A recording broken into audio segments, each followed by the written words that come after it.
ayan na ang ulan.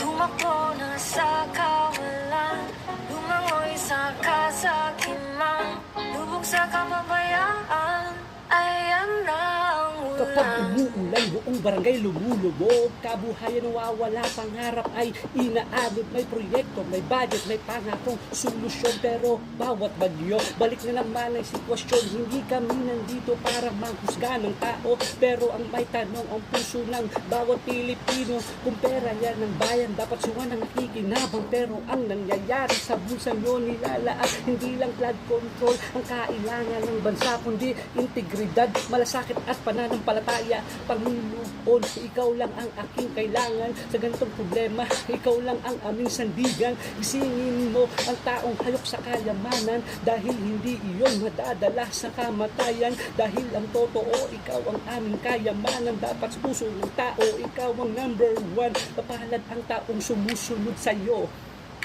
Mapalad ang taong ikaw ang Diyos nito. Ayan na ang ulan.